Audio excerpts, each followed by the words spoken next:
Okay, it's 6 o'clock. I will now call the budget hearing, the meeting before our actual meeting, to order. Becky, can you do a roll call? Mr. Fullerlow. Here. Mr. Dominic. Present. Mrs. Lyon. Here. Mr. Caber. Here. Mrs. DeBlock. Yes. Mr. Helm. Yes. Mrs. Cleveland. Here. Okay, Carl, over to you to budget. If you would, or if you're able, just click on the actual budget, your Excel spreadsheet will come up. The easiest way to look at it, if you just click the budget, the second tab at the bottom, it says budget sum 2 through 4. That's the page that looks like so. It has our summary. Okay. It looks no different than last month. Literally the only change would be a few dollars here or there for furnishing Sherrard. We've got a little sharper number on that, furnishing the new spaces at Sherrard, and then making sure that we have, everything squared away for the capital projects. Obviously over the last month we've paid out quite a little bit in construction costs, so we're able to refine those numbers a little bit more. So, but in essence it is unchanged for the last 30 days. A couple of the highlights that we talked about before, if you just look at it on the surface and say you're almost $206,000 short in your transportation fund, that's because that bus came in a year late.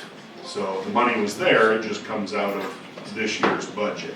Capital projects, projected to be 1.6 million in the hole. That's because the bonds were borrowed 2 years ago, but they're going out this time.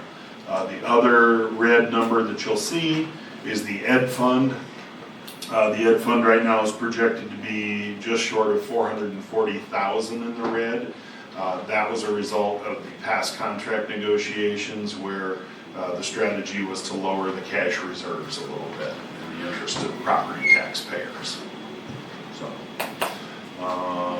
other than that, as I said, essentially unchanged over the course of the month that it's had on display. If anybody has any questions, I will do my best. Once. Twice. With that, I'll entertain a motion to adopt the 24 budget as presented. So moved. Second. A motion was made by Mr. Caber, seconded by Mrs. Lyon, to adopt the fiscal year 24 budget as presented. Mr. Caber. Yes. Mrs. Lyon. Yes. Mr. Helm. Yes. Mrs. DeBlock. Yes. Mrs. Cleveland. Yes. Mr. Dominic. Yes. Mr. Fullerlow. Yes. Motion carried. With that, I'll entertain a motion to adjourn the budget hearing. Second. So moved. You jumped the gun there, buddy. Newbie. Noob. Don't know the Noob. procedural. All in favor? Aye. Okay, roll call for the moment. Mr. Fullerlow. Here. Mr. Dominic. Here. Mrs. Lyon. Here. Mr. Caber. Yes. Mrs. DeBlock. Yes. Mr. Helm. Here. Mrs. Cleveland. Here. Okay, pledge of allegiance. I pledge allegiance to the flag of the United States of America and to the republic for which it stands, one nation, under God, indivisible, with liberty and justice for all.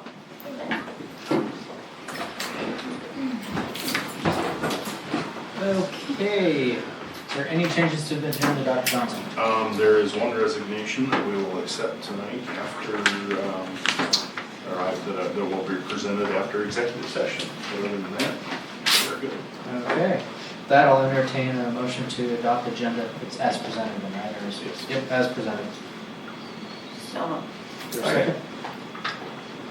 A motion was made by Mrs. Lyon, seconded by Mr. Helm, to adopt the agenda as presented. Mrs. Lyon. Yes. Mr. Helm. Yes. Mr. Dominic. Yes. Mrs. Cleveland. Yes. Mr. Caber. Yes. Mrs. DeBlock. Yes. Mr. Fullerlow. Yes. Motion carried. Okay, let's see here, no recognition of members of the audience. Over to the good news report. There's our good news in the back row. Good news. I'm Rick Masala. I'm the principal at Sherrard Junior High. We'll start with Winola. Winola elementary students enjoyed homecoming week. There was close to 100% participation from students and staff for each dress-up day. And Emmeline DeSutter, kindergartner, served as our crown bearer. The second grade students in Mrs. Hoover's class and Mrs. Flickinger's class released their butterflies this week. Each year they hatch and release monarch butterflies. Students are both excited and a little sad when it comes time to let them go. At Sherrard Grade School, we had over 20 students walk in the homecoming parade. Fourth grade student Noah Van Tyne won the beginning of the year library contest and was awarded the Harry Potter inspired journal by Mrs. Millichamp. Sherrard Grade will be hosting a few upcoming community related events the next couple of weeks. We have the PTO kickoff meeting, family night on the 27th, and the book fair on the 25th. Construction and building updates. A new seamless gutter was installed in the front of the school to address health, life, safety concerns and to prevent ice from forming in the entryway during winter. And the main distribution panel arrived far ahead of schedule for a new addition and further supporting Hodge's estimated completion date. At Matherville, beginning band is up and running, and we have 25 ambitious sixth graders beginning their musical journey. At the junior high, the following students received nominations for being Student of the Month for the first month of school: Chase Dirk, Claire DeHamer, Ainsley Raines, Justine Ellsbury, Glory Wakeland, Gavin Cervantes, Cameron Sennett, and Troy Depp. At the high school, Dakota Ehlers was our Tiger Pride winner. The Tiger Pride initiative is where teachers recognize doing the right thing between August 21st and September 9th. Sherrard staff recognized 50 of our students, and it was put into a raffle, and Dakota was the winner. Good news from the world of athletics and student groups. Cheer have marched at the New Windsor Rodeo Parade and led the staff dance at the pep rally and cheered the football team to victory. At cross country, the girls are ranked in the top 25 in the state. The boys, freshman, sophomore, ran last weekend and won. Football won their first game of the year on the 8th by a score of 24-15 after a 2.5-hour bus ride. High school band competed at the Milan Harvest Festival inaugural Battle of the Bands over Labor Day weekend. Moline, Geneseo, and Rock Island. Although we were the smallest group by a large margin, we performed well and were awarded $1,000 for our performance. The boosters, since July, boosters have spent $20,000 towards cheer, drama, strength and training, a trainer, tables, and a training room, and WRMJ coverage. The volleyball team, they are 13-3-1 and took first at the Montano tournament with second place at the Hall tournament. So that's that. Thank you. Thank you. Thank you. Okay, Carl, over to Tiger Talent. Yes, our next segment is one of our favorites, recurring, our Tiger Talent program. This has been one of the highlights. I know that, speaking for myself and the board, it's very enjoyable every month to recognize people that deserve it. These are the people that we want to be out there representing our district. They are the people who we want to see their faces.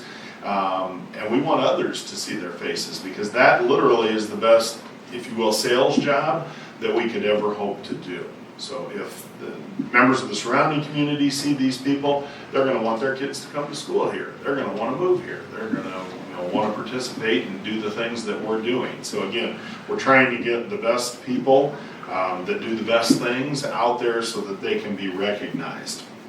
I think we all remember that one person from our own careers in education as students that did something that sticks with us, made us feel good, that we still probably remember to this day, and those people need to be acknowledged for their dedication. So for those people who model, build, and encourage positive character qualities, we have the Tiger Talent Award with this very attractively wrapped brass bell, if you will, that you can ring and covet in front of others. I am a Tiger Talent Award winner. So instead of listening to me read things about the wonderful people that we are going to recognize, our Director of Communications, Kayla Elliott, is going to show the video that they produced. So with that, I'm going to lower my big head so everybody can see the screen.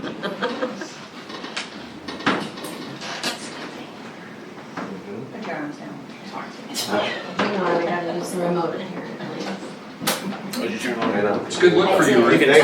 Yeah, I'll take it. Thank you for set up, Rick.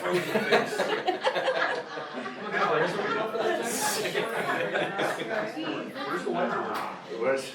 Tell the other side. Mrs. Bush is a 7th grade English teacher here at the school, and she teaches English, regular English, and advanced English. She's been in our district for over 25 years, so she's a staple. She's been in several different buildings, so a lot of people know her. She just embodies professionalism and high expectations for her kids, puts her best foot forward every day. She's just very deserving of an award like this. Collaboration is so super important too, and you know, she's one of those teachers that doesn't hesitate to collaborate. You know, we'll bring English into the science, and she'll take some of the science things into her classroom, and it's just nice to be able to work with people that are accommodating like that. She sets high expectations in her classroom. She makes sure that the students are doing their work. She is a great teacher. One of the great things, another high expectation she does, she has a read a classic novel of The Outsiders, S.E. Hinton. And the students are captivated and excited about being part of that. Authentic discussions about teens and learning literacy concepts at the same time. So I think that makes it really motivating for the students. They excel in that type of an environment when you set those standards and expectations for the kids. She is just dedicated to her job. She's here all the time. She's dependable. She is a student council teacher as well, advisor. And you know when you're a great teacher is when you want to spend extra time with the kids. Last year they organized the student dance where they were very excited and it was a lot of fun last year. And she's been doing that for 18 years. She's an 18-year student council advisor. So. And she's not just a co-worker, you know, she's a good friend. Her children and my children have grown up together in sports, and we've gone to each other's games and graduations, many graduations, in support of one another. She's very patient with the students and staff, kind, understanding. One of the biggest qualities is her laugh. You can hear her laughing down the hallway, and it always, you know, brings a smile to everybody's face because they're like, "Oh, that's Miss Bush." She has that very strong voice that she has. She has one of those voices that carries. All right, so I will if you get 2 parts of speech. Or that laugh. You will know that it's her all the way down the hallway. You can just hear that laugh, and it's just so distinctive, and you just, oh, there she is. I also want to say that Mrs. Bush has amazing classroom management, and she creates a culture that's safe and respectful, and you have ultimate learning occurring when you have great culture within the classroom, and then if students want to learn, they want to be in the classroom. She has great growth with students. The board is a daily announcements or weekly announcements where we try to motivate the students with upcoming events like testing or games or happy birthday, and it gives a good culture for the students, and they get to look at it as they're walking by and say, hey, it's my birthday, and I'll party if I want to. She organizes that and makes sure that's okay. It goes in the retirement clips. And possible to find someone that's more bubbly, her personality, and she makes coming to school really fun. She embodies some of the more experienced teachers of people to look up to. She has twice the experience that I do, so I still find myself going to her and asking things. She'll never tell you no if you're asking for help or assistance or you're problem solving with a student or calling home with a parent. She'll do everything that she needs to do, and she's just a great asset to the building.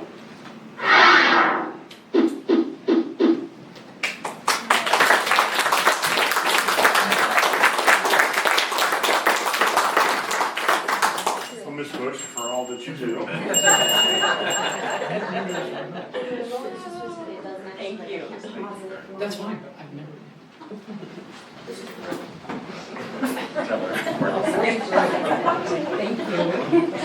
That will not be the last time that gets back. any kind of a story to get Miss Bush here, or were you surprised? Did anybody let the cat out of the bag? No. I'll tell you the truth, I let the cat out of the bag. I had to, because last year I was gonna do the same, I'm sorry, it was not a total, I had to say something, because last year she was gonna be Tiger Talent, and she couldn't be here. She had to go celebrate Rockridge's state championship or something like that last year, so she couldn't be here. So I said, hey, you gotta be here this year, and so I'm gonna be honest, I did let the cat out of the bag. I did tell her that she was going to be here. Then she wanted to know why we were here. Yeah. We tried to come up with some. Yeah. Never mind, just go. So she didn't know about the video though. If you perfect that like me, they quit asking. So, all right. Congratulations, we couldn't be happier to have you, and Thank you, I appreciate Mr. Basala certainly spoke highly of you today. And this was the first, thank you to Kayla and Brennan for producing the video. This is the first again, so people don't have to look at me. This is so much more rewarding. So, yes, thank you to our communications. Yeah, I mean, I'm gonna have a hard time topping that, party like it's your birthday. Go shorty, right.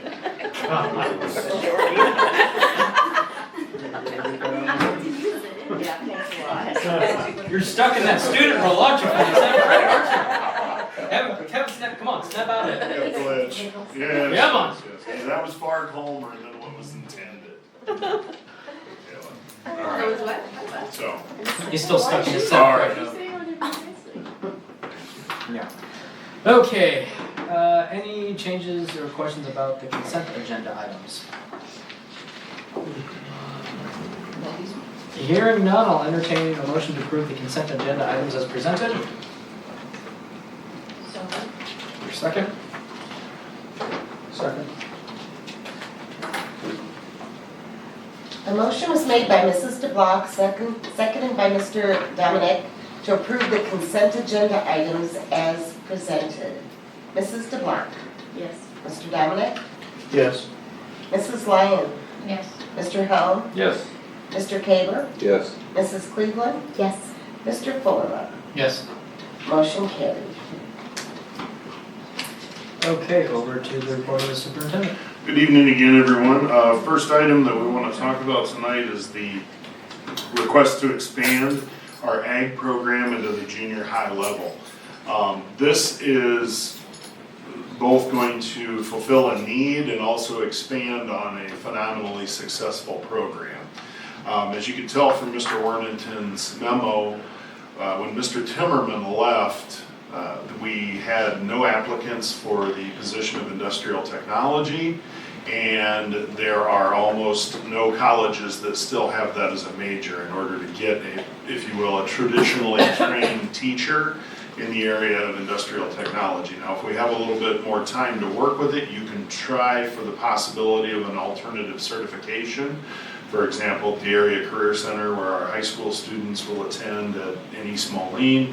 You have the auto body teacher, the building trades teacher, the auto mechanics teacher are all alternatively certified. They were in either the mechanic world or the builder's world before, and they went through an alternative certification process. That can be hit or miss, particularly if we're talking about junior high students who I think greatly benefit from a traditionally trained teacher. So, coming up against the teacher shortage, literally, I have to give tremendous credit to Tim in starting to think outside the box, talking with our two phenomenal ag teachers, Mr. Asti and Mr. Hammes. There are, as you can tell from the memo, there are components of an industrial arts curriculum that are very easily integrated into our ag program. So for example, John Rasty's our ag teacher, but he's also our welding teacher, okay? Because there's certain things obviously that go hand in hand with agriculture and the traditional industrial arts. So this would be literally an expansion of that. So we would have the opportunity to get kids involved in our ag program even earlier, but then we're also going to be able to fill those needs that the kids have in the absence of the industrial technology program. To be 100% transparent, it's going to be far easier to find an ag teacher than it is an industrial technology teacher, particularly with the program that Mr. Hammes and Mr. Asti have built. That is that's quickly becoming a magnet program where other districts our size or smaller or perhaps even bigger look at what we're doing. The greenhouse is just the latest example of what's happening. But again, because of the people that we already have here with Mr. Asti and Hammes, it's going to be much easier to be able to attract a teacher. And they've already put us in contact with some people, both on the Iowa and Illinois side, that are going to be able to help us try to find an ag teacher. So now, having said that, fingers crossed, we find a quality candidate, but I can tell you just statistically, it's going to be easier to find an ag teacher than an industrial technology teacher. I understand the teacher shortage and I understand the industrial arts shortage. However, my entire high school experience revolved around my drafting classes. That's what I went to college for the first time. So to see those go, I understand that they have to go because finding someone to teach them, I understand that. Will Woods 1 and 2 be able to be combined into the new agricultural program? That's our understanding, yes. And what about the robotics? To an extent, and that's probably going to be one of our better opportunities simply because we have John Deere right in our backyard. Okay. So I would think that would not be much of a stretch to try to increase a partnership there. If we have an ag teacher. Is there any chance of a teacher that maybe we already employ wanting to add a temporary or permanent industrial tech endorsement? There's been no interest thus far, but I can't say that there's not. And I know that the classes are combined due to low enrollment, but the field of drafting and architectural and mechanical both is a very high needs, and you're not going to go to college for it if you don't know what it is. And it's how we get the plans to make the really cool additions on the building. I wish we didn't have to have this conversation, Yeah. period. But the reality is when a larger district comes knocking, Yeah. sometimes it's, teachers have to, go to that larger district, even on late notice. Is there a possibility of maybe adding it back in the future? If we can find the staff, yeah. Okay, that would make me feel happy. Yeah. I was gonna ask, low enrollment, like so how many, what's low enrollment in those courses that we couldn't find an instructor for? I'm gonna defer to Rick and Tim to try to throw in some numbers. I mean, just ballpark, I mean, how many kids? So for the drafting, they were combined, and I think they had a total of 5 or 6 kids. That's kind of what I figured you were gonna say. Yeah. And then the junior high part is part of their elective wheel, and it was based on a Lego program, is that right? Yeah, there was about 20 kids per quarter that would hit each quarter. So those are the non-band and chorus kids? Yes. Right? I would say, 20 years ago, there was only 10 kids in my drafting classes. Yeah, I don't wanna, I'm not trying to downplay No, the small yeah. number of kids, because that's important to them, but I'm just curious. Yeah. Back in the day, to get into STV, you had to take Comtech as the prereq. And so you think, oh, that's what you do to get into STV, but Comtech was really drafting. It was literally the bait and switch. Because you thought you were going to do, I went in there like, oh, this is going to be STV. No, we're just drafting with Dean Kepke. And there was no computers. And it was horrible. Then you became my neighbor. No, so it was literally, that's how we got kids in the drafting back in the day. I like having a class of 10. I mean, they It's such a lot. were very successful and sent me to college, and I had a great career. So, I mean, I think we're lucky that we can still offer some. Yes. yeah, Like small schools right in, Yeah. size. don't have anything interesting for Okay. a while. And hopefully with woods being able to be included still, and yeah. And if the robotics was based on Legos, is that what you said? Or the drafting was, I know there's a lot of schools that have a club after school for the Lego competition weeks. 'Cause Which there's- we do as well too. It's Yeah. not truly based on Lego, I think that's part of it, but we do have a STEM club that they're very competitive and they go to other schools and compete as well too. Locally, Lego has a competition that is, I don't remember where it was last time. But there's specifications and you have to make it, you gotta program it to do all of these things. That's what they do. They compete, yeah. Carl, where's the grant from? Where's the grant from? It is through the same organization that we have our is it 3 circles, 5 circles, 3 circles? The state board. Circle grant from the state FFA. And what? I can't remember the name of the state one. It literally comes, ISB, so it's just like the Title I grant that Carrie will have to do, or the preschool for all, it's in the same thing. So John Rasty's the one who prepares that and sets it up. So yeah, we would get more money from the state of Illinois for adding it. Awesome.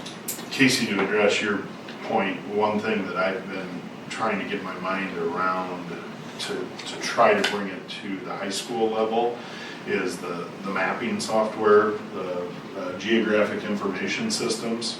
GIS, yeah. So since Bennett went to school at Platteville this year, Yeah. that is a certification that they encourage kids in his major or that area to get simply because of the jobs that are available. Yeah. So in the absence of possibly a drafting class, if we can, incorporate something that's the next generation, if you will, and that would involve similar skills, I'm asking a lot of stupid questions to the people at Platteville's right now, so Yeah. we're gonna try to So- figure something. I went to Morrison Institute of Technology, which then if I went on to a 4-year school, I would have went to Platteville. Been familiar with both programs, and I don't know, I can talk to people at Morrison too to see if there's other Yeah. prerequisites. I mean, they no longer teach drafting by hand, which I can still do, but I know there's more technology pieces. I found my niche through GBS, immersive with GIS.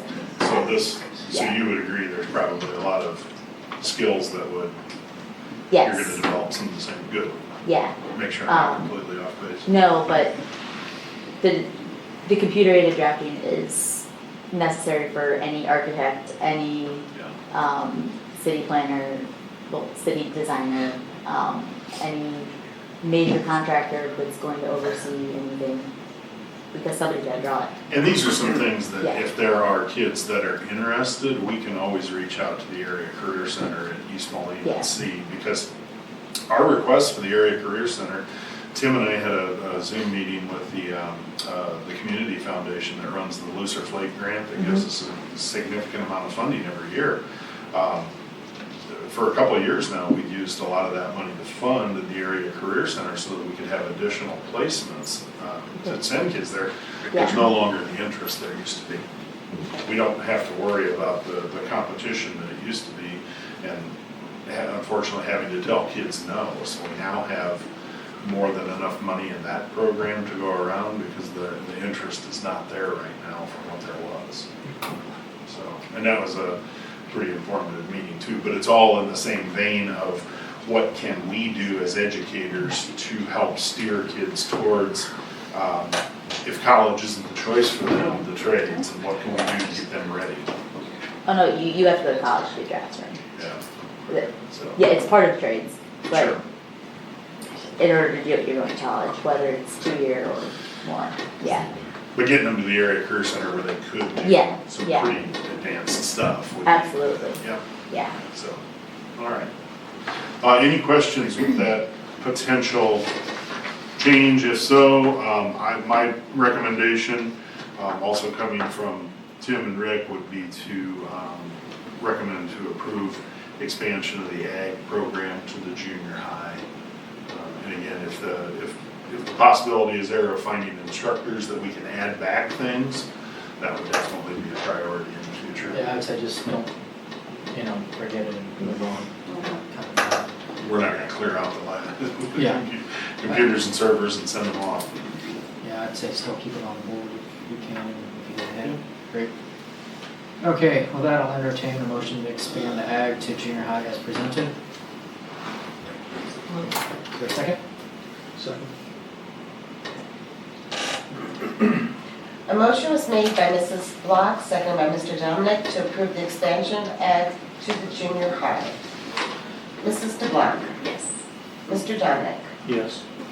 Mr. Helm. Yep. Mrs. Lyon. Yep. Mrs. Cleveland. Yes. Mr. Caber. Yes. Mr. Fuller. Yes. Motion carried. Our next item is a sale of some of our surplus STV equipment.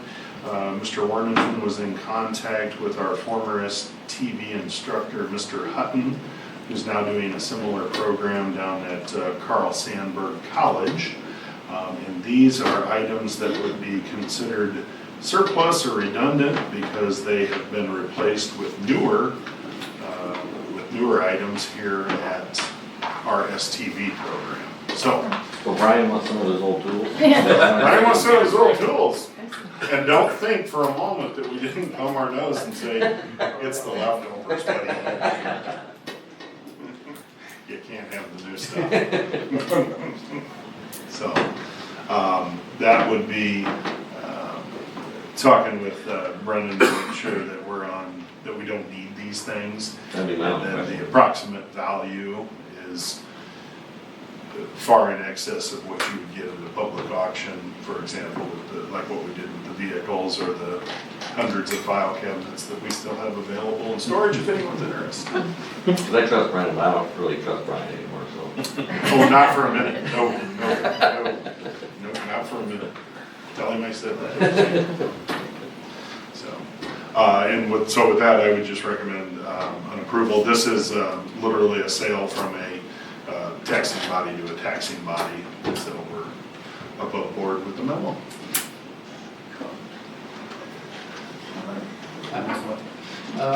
With that, I'll entertain a motion. You need a motion, right? Yes. Okay. Entertain a motion to sell the old STV equipment to Carl Sandburg College. Second? A motion was made by Mrs. Lyon, seconded by Mr. Helm, to approve the sale of old STV equipment to Carl Sandburg College. Mrs. Lyon. Yes. Mr. Helm. Yes. Mrs. DeBlock. Yes. Mrs. Cleveland. Yes. Mr. Caber. Yes. Mr. Dominic. Yes. Mr. Fuller. Yes. Motion carried. Pass it down to them. Next item I want to talk about, many of you, we've already talked about it here in terms of what you see on the website, a change to student-led conferences. So I apologize if any of your students have blamed the board for this idea. Please tell them this is Dr. Johnson, this is not a school board, if you need that quote top cover, if you will. A transition to student-led conferences is honestly a continuation of the communication protocol, if you will, that I want people to see what is happening in our buildings. We can saturate the airwaves, we can saturate social media with what's happening in our buildings, but to get people in to actually see our teachers working with your kids, so to speak, is the best that we could hope for. Now, if we had a staff that made me nervous, that I wouldn't want to see kids, they wouldn't want to see their own children working with their teachers. Obviously, that's not a district that anyone would want to be, let alone me, but this is completely the opposite in terms of what I see in the hallways, what I see in the classrooms is what I want parents to be able to experience. Is it a drastic change? In structure, yes. In relationship building, also yes. Okay? In expectations for the kid, probably. Okay, so moving from a traditional conference, you usually have two types of parents who will come in. Parents who have been urged at all costs to come in because we have to talk about little Johnny, for example, in the video, who's not doing things very well. Or you have parents who have been very involved and thus have A students who consistently do a nice job. So because of those two different types of conferences you have, the script is usually the same. For a phenomenal student with very involved parents, they're getting A's. The parent comes in and gets to hear from multiple teachers how awesome their kids are. Who wouldn't love that? Okay? I won't comment on either of my own two children. So, or you have the conference on the other end where it is relatively intensive and the teachers are going to tell the parents possibly some bad news, and here's what you need to work on. With the, if you want to have Johnny be successful, here's the things that you're going to need to be able to do, okay? If you have student-led conferences, you can introduce, and again, I know I refer to it as student-led conferences, the consistent message that we have talked about as administrators, I've talked about with some teachers, and that, the principals have talked about with their staffs. Right now it would be a more accurate statement to say student-included conferences. We want the kids taking part. Do I expect everything to go perfectly the first year, the first try? Of course not, okay? But the key word there is try. What I've consistently said to the principals, what I've consistently said to the teachers, and I had the opportunity to talk to several of them again this afternoon in one of the buildings, and I'll be making visits over the next week or so to other buildings, is we just want the effort made to include the student. We want the kids at the table, okay? These are the things that were, the first page that you see, those were some of the things that were posted online, okay, as far as what it's going to look like. And then there's two slides in there that at the back that I would also like folks to look at. So the first one, why? What are the benefits? Okay. First off, I think that if you can increase the parent and student interactions on academics, primarily in a setting like that, you'll have more positive outcomes. It's not just sitting at, and again, I'm bringing my experiences as both parent and student into it. It's not just sitting at the kitchen or the dining room table or a desk working on math and being stumped, or having a essay that needs a prompt and the kid doesn't quite understand the prompt and it might be open warfare. Okay, I am using my own experience to get the ball rolling on writing an essay, for example, okay? So you can add to what parents traditionally have with interactions with their own kids if you bring them to the table in a student-led conference. But again, I'm going to keep going back to that student-led. Right now we want the students to take part, student included, okay? The accountability piece of it. Yes, my video that was that Kayla was 100% responsible for, we'll blame her, is humorous, but keep in mind that literally is about what I saw with my own eyes when I was a middle school principal. That's about the level of interaction. It did look a lot like that, although sometimes it was good grades, sometimes it was bad grades, but it was bringing into the realm the accountability of the student. It's not just the teacher telling the parent, here's what's happening, because if it's just the teacher and the parent there, too often we have, well, you're responsible for the learning, I'm responsible for the parenting. If you can bring the kid into that conversation and start to introduce more accountability, I think that's phenomenal, and you're going to see better results. Learning atmosphere, again, that's what I led with.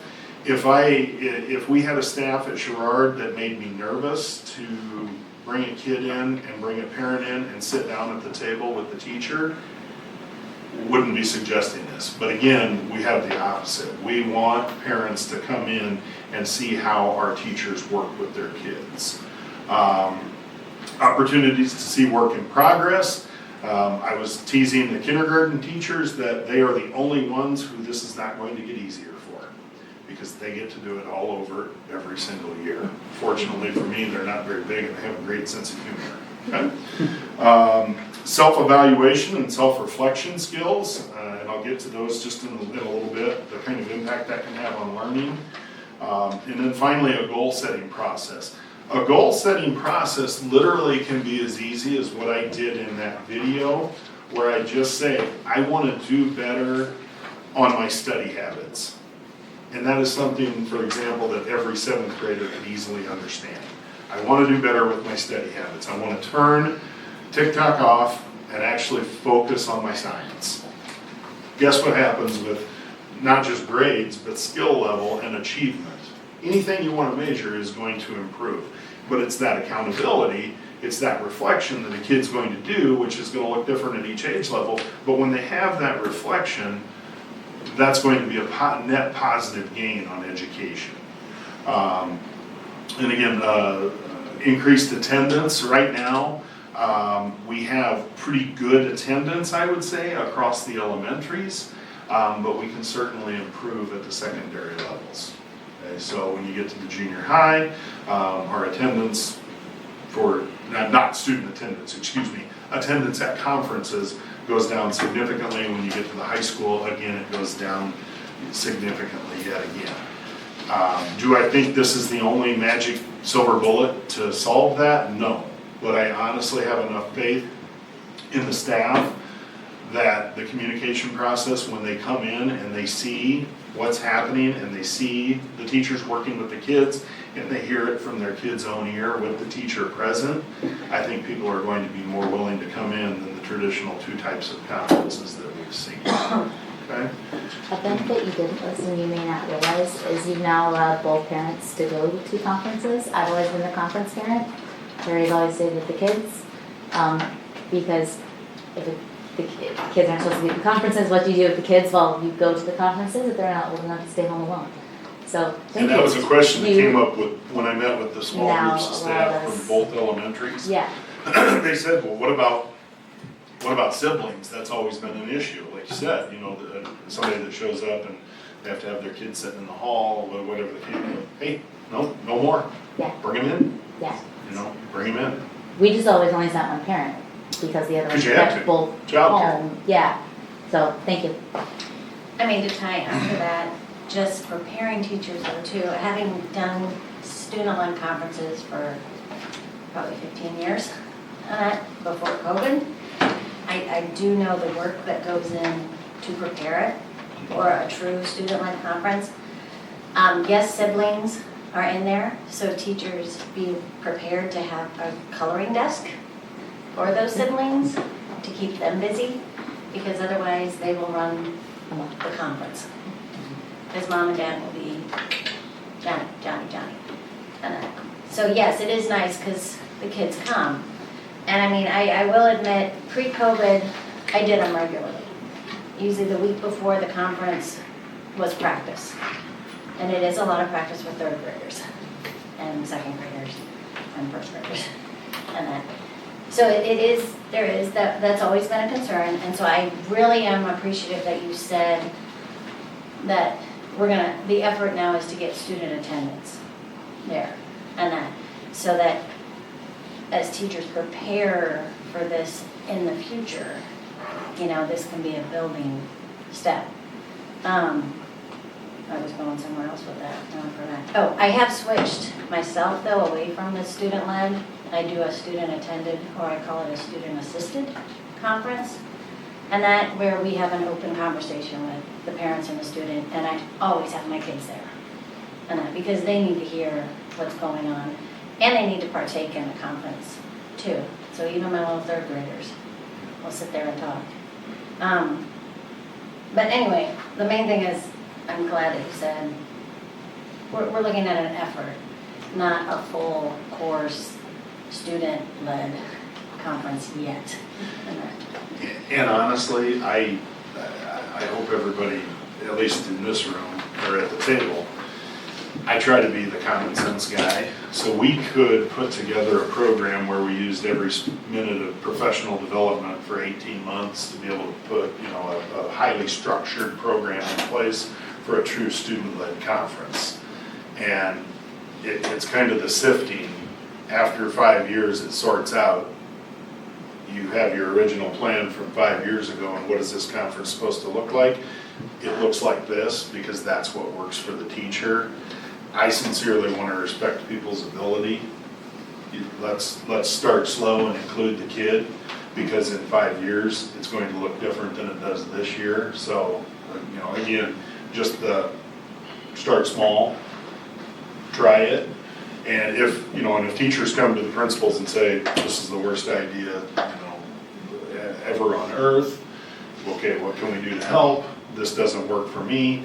Okay, what can we do to change so that, again, we just at a minimum, as you said, have the kids there. Just getting in there, and, I need to write as soon as I think something. Really? Where I was going with this. Throw a pen at me.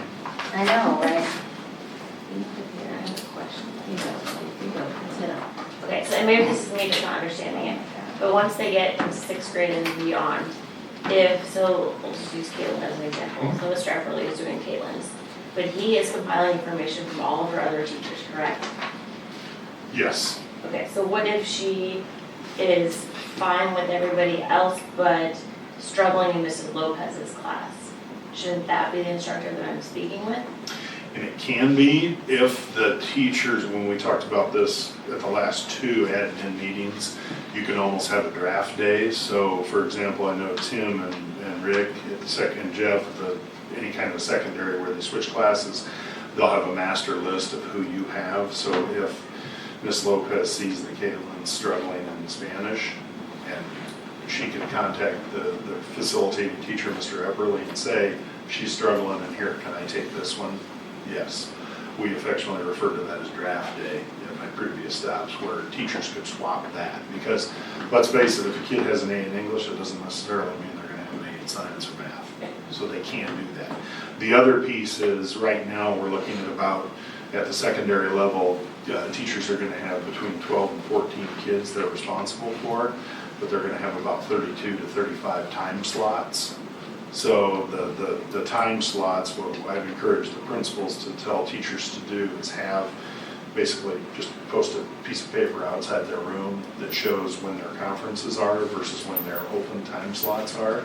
So once you're done with the conference that, say, Mr. Epperly facilitates, and you want to go talk to Ms. Lopez, you and Caitlin pop down to her room, look at the schedule, or if she's in there not doing anything, that's when you have that conversation. Because the times are, teachers are available for conferences both of those evenings from start to finish.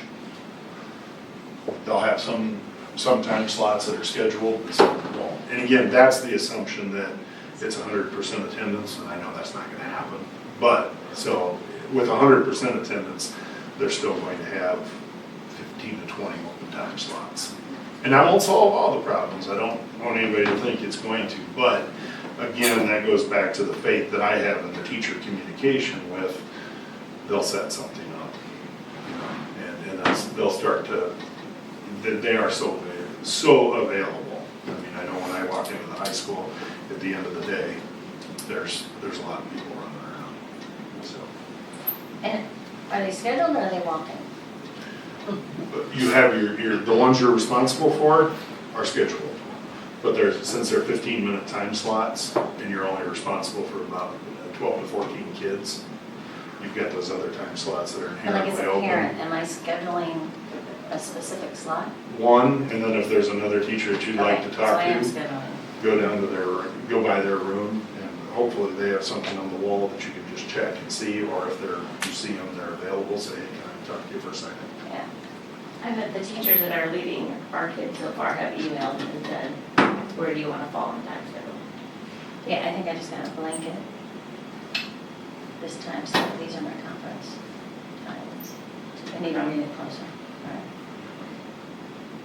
All right. I mean, okay, and the plus and minuses here, it's like, I know having done going into conferences sometimes can be very stressful, on teachers, and it does take off some of the weight on the teacher's shoulders because the kids are talking, so I mean, there are pluses there.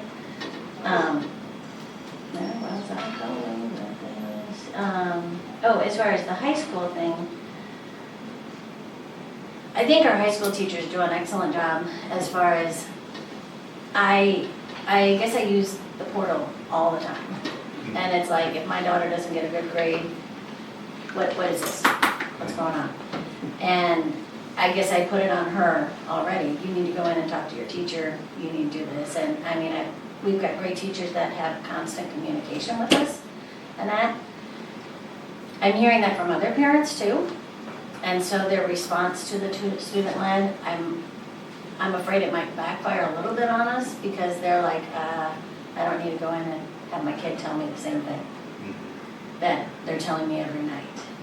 And so, I mean, like I said, I think there's gonna be good things and bad things. As far as kids, like, your skit was very adorable, I'm not gonna say that. But I know when a kid is struggling, I guess I don't foresee them coming in to tell me as a parent that I'm struggling in front of a teacher. I don't think that's gonna be a motivation to get them in there. So I guess how do we overcome that? You know what I mean? Because if Or I'm strategies if or I'm tactics to failing, help a teacher. yeah, if I'm failing, I'm not gonna like, Mom, will you Let's come go. in here? Yeah. Let's go, I wanna tell you about my failing. Right. And that's the group we wanna reach, you know what I Right. mean? Right, and I think that, again, by starting slow, last year we reached 44 families at the high school. So, I just wanna Some, start to bring it up, and, you know, I don't have, unfortunately, I don't have all the answers for every situation, and unfortunately, the realist side of me says a lot of kids like that are not going to come to conferences, no. period. I didn't know, and I So- kinda mentioned this to you earlier, and I know this is a college thing, but they offer us extra credit if we do certain things. I don't know if that would be any type of, I don't know, I'm just trying to think of other things, cause I have good ratings with student loans and I have not good ratings. And sometimes it's those same parents that are not gonna come. And I think by going through it once, we're probably going to have an abundance of ideas on, How to, and I don't want to do this anymore, but I will try this, yeah. you know. The definition of insanity is doing Yeah. the same thing over and over again and Yeah. expecting a different result. So Exactly. we're gonna try something different, is the way I'm getting it, and, And so I'll call it the thin red band at the top. Every time you look at, since No Child Left Behind infiltrated our lives in 2001, the thin red band at the top were the students who exceed expectations, okay? As No Child Left Behind continued, the thin red band at the top disappeared. And you suddenly had maybe a little bit bigger green, but really at the bottom, nothing really changed. So Sherrard thankfully has bucked that trend, and what got us the rating that I emailed you guys with the US News and World Report schools, we're the highest ranked school in the area, high school in the area, compared, with the exception of Geneseo's a little bit higher than us. All the Quad City schools on the Illinois side, all of our peers surrounding us were ranked above them. And it's that thin red line at the top, thin red band that has gotten us there. So those kids are having a lot of success in their classes. So I'm seeking to, what can we do to get more parents on board, get more parents in the building than just 44 families. So, but again, I won't claim that I have the answer for every situation. Yeah. I'm hoping to, you know, get more in there and, you know, have the teachers find out this works for, you know, this level of kid, this works for this level of kid, this doesn't work for that, the same. Yeah. And like I said to you too, I don't wanna take the art away from the teacher. Because I know what works for me in my conferences to get my kids in, some others do too, so I don't wanna take away that individuality of our teacher. This is the time that they can really communicate to parents too. Now, I totally am on board. I mean, like I said, I have to have the kids there. And so I'm hoping that's the big push to start with. And I guess, you know, I've heard different things too about different requirements that are being put on teachers. So you saying this here and open, I think it needs to be known that this is baby steps to get going, not What I've seen so far required across the buildings is we'll have we'll have some type A teachers that are pretty fired up. That'll be like, I've already got this done and this done and this done, and I think everybody should do this and send that out. And there's other people that are on that same staff that are probably having a nervous breakdown, like, no, that's not what he said. So, again, and what you said about respecting the art of it, that's why we're starting where we are instead of dedicating a year to saying you will do this exactly. So, you know, faith in people. Okay. Out of curiosity, is there a window grace period of time for numbers? So like I can count IEP meetings, conferences. Yeah, we get the specific days, but 2 weeks before and 2 weeks after still counts. Because not all parents can come those specific times for assorted reasons, scheduling work, not in town, anything. Does Sherrard have a similar policy for it? Understanding that 100% is the goal. Right. That's not gonna work for everybody, whether it's athletics, parent work schedule, student work schedule, whatever the case may be. But I know teachers are going to be trying to get that, but the focus is going to be on what kind of numbers can we get in those 2 nights? Because I respect that teachers are going to reach out and here's what's happening. I know you couldn't make it, but even if it's a Zoom call, I mean, a phone call, Zoom call, something to make sure that our teachers are reaching every family. During just those 2 days? No, if during those 2 days doesn't work, Okay, good. call them after. Yeah. Because like I said, I mean, I give kudos to so many of our Sherrard teachers. The constant connection, you know, emails that I've gotten through the years, you know, and just letters, connections that our teachers do with our kids. And I think that needs to be, when you count the 44, I think there's a lot bigger connection there that we don't always see. Fair, that's fair. I mean, I'd like to know the numbers of the 2 days, just to see if it increases, but then if we gave a time frame of, you know, the week before, the week after, to allow for individuality kind of stuff. And I was used to seeing report sheets that had that footnoted on there. Call, you know. At the end, video conference. The last slide, and then I'll move on.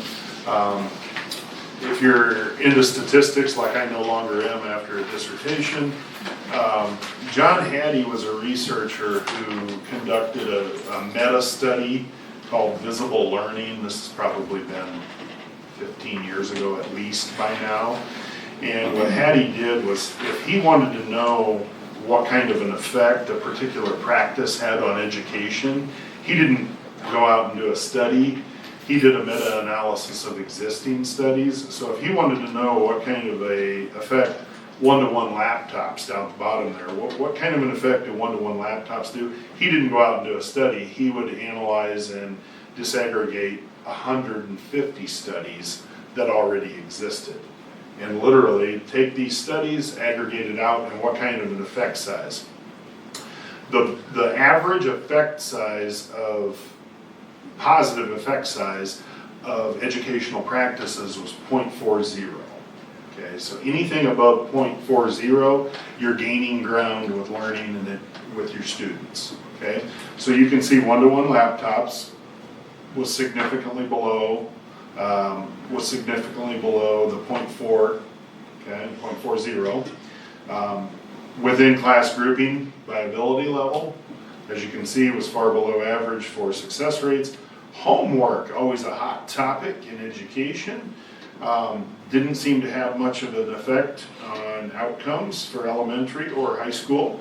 Parental involvement, now you're getting above your 0.40 average, okay? Appropriately challenging goals, which again, both of those two things are key, components of having a student-led or a student-led included conference. If you have a kid who has learning goals versus no goals, a significantly larger increase. Evaluation and reflection, again, a significant increase. Self-reported grades, and the way that I say self-reported grades could be anywhere from literally telling the teacher, this is how I think I did. It's that old thing of let the kids make up the rules because they're always significantly harsher on themselves than the adults are.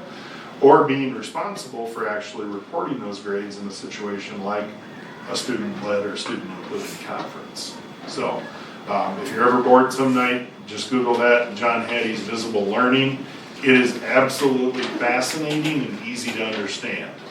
And he's from New Zealand, so there you go. How did he determine what the outcome was, or what was the outcome he was looking for? Is it graduation rate? Is it? It was a variety of things. It was, and again, it's been a long time since I read that. I've got a copy in my office, but the International Baccalaureate Program and the struggles to get towards international recognition, if you will, so that we can compare amongst countries. In the United States, it would be things like the SAT or the ACT, but also I'm sure graduation rate was in there. I just wasn't sure what success meant.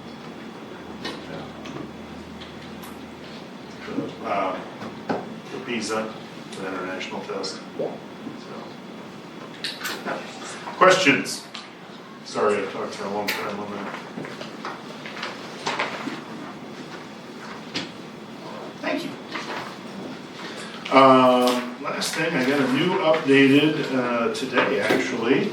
3-week look ahead for our construction project. Casey tried to steal my thunder, thank you.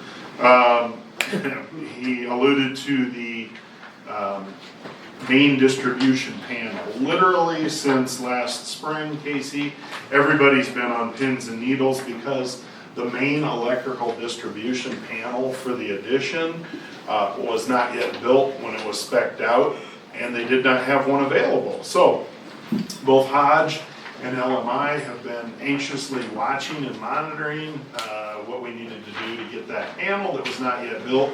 It's my understanding it was built and shipped from Mexico. And lo and behold, everything that was hinging around that particular arrival on, I think the magic number was the 18th of next month.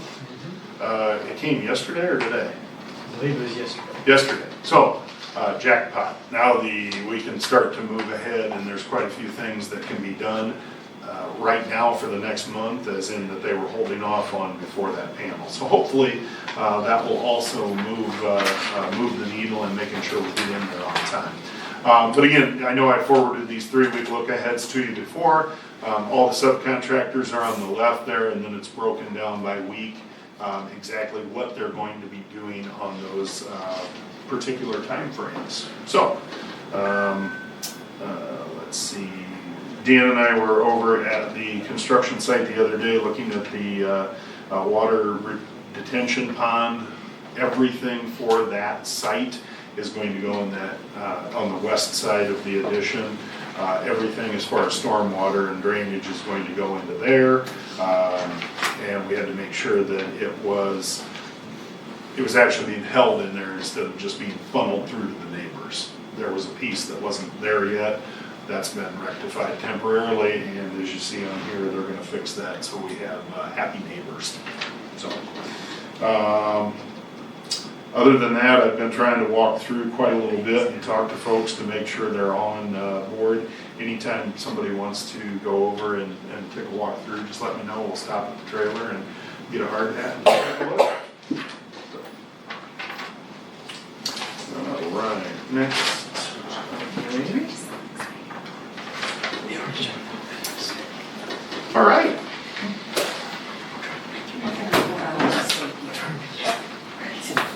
We had a late volleyball game last night. I'll put you to sleep anytime soon. And then volleyball practice at 5:30 in the morning. Okay, let's see here, communication correspondence. 2 items, the Mercer County 1-cent sales tax you see on there, and then I have a thank you note that I'll pass around so that all the board members can see it for a memorial that was sent. Update, so one thing Casey talked to me about for committees, you said you need to switch out for boss ed, Casey? Yes. Not it. It didn't. I was on it for 6 years. to in-person meetings, There's John. and we've returned to in-person meetings. And some personal changes in my life, I can't Is go. it still online? No, they've just returned to in-person meetings, and there's going to be some changes within my household and scheduling, and so. What night is I it? can't continue it. It's on Tuesday nights. It's always the night before our meeting. Never mind. It will take You're you gonna longer to drive there than the meeting lasts. They are on it, like there are no squirrels, none. Until Alan It comes. takes longer to get there. Then the meeting lasts. Unless Reese and Alan were talking, then it. I kept my it's a mouth 2-hour shut. meeting. I was more embarrassed, like, oh my god, shut up, Alan.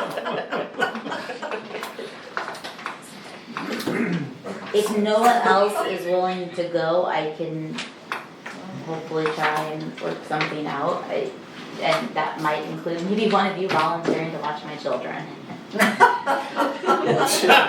8 and 10. They can cook, clean, do laundry. Julie likes to vacuum and organize the refrigerator by I wish food they left groups. it online, cause they, I know So, when I was selling it, you they need to talked about rephrase that, leaving not it watch your online. children put it to Because work. they didn't want. I mean, they really are genuinely good kids. So like, They will pet your sheet what all happens if night we, long and you won't see like, them. don't attend on a regular? There are schools that don't have regular. Yeah, there are schools that don't. So if we can have somebody who can make it most of the time, that would be awesome, and then I can fill in the gaps with just communication from the superintendent's meeting.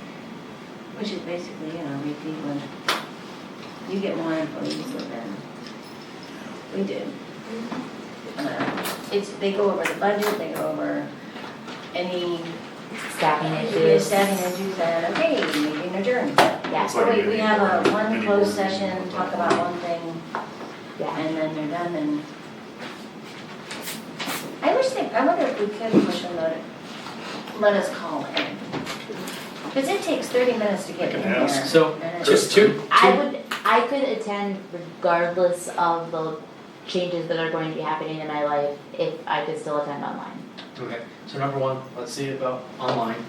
And then number two, we just need a rep there, it doesn't have to be a constant. Right. and So maybe if we can just, get it maybe we online, do a round robin and we all basically That's what I was just wondering. take turns and then we That's all, actually what I was just wondering. and then that way it's not a burden of someone driving in town and you basically do it twice a year and we call it good. I mean, you are kind of the rep, you become a boss at it. So I don't know if they'll go. Tag. It's the first thing I I will reach out to Christian Trader and see what. See what our options are, yeah. cause if we're not like, For our board meeting on Wednesdays, it's third Tuesday, the day before our board meeting. and what time is it usually? Six. 6? I don't know. I was thinking it was about the same I'll time, see what she says. Within 6 months we can do it. but it's Tuesdays, yeah, 6. right before this, Tuesdays, and it's done by 6. they block off an hour for it, and that might include your time to drive there, and maybe if you also got some takeout on the way there or home. Cause It's you pass a lot of fast food located, places. it's in East Moline. Or is it still technically Moline? It's East Moline. That's East Moline. He spoke.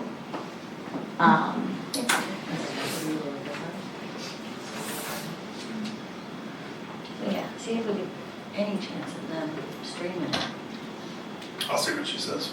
I See, swear she well, was the talking about keeping it streamed. And they The did state for law a full, changed that. they So- did for a full extra year. See, I think that's the thing is, because it's a public entity, and then after we went out of the executive orders and the COVID rules, that any public entity, the Yeah. taxpayers have to meet in person, your online thing yeah. can't happen. Gotcha. I don't know if they have all the same rules that apply to like us as a taxing body, but, because they're a little different because they're a co-op. Yep. Outside of the open meeting, Carl, we didn't talk about, there's just a lot of variables up in the air right now. Sure. I'll see what Christian says. All right, that's all I have this evening. Okay. Hearing nothing else, I'll entertain a motion to go into closed session in accordance with 5 ILC, section 120C, subsection C, subsection 1 through 12, 16, and 21. Is there a second? Okay. Motion was made by Mr. Helm, seconded by Mrs. Lyon to go into closed session. Those in favor? Aye. Those opposed? Motion carries. Thank you for coming, everyone. Ms. Bush, congratulations again.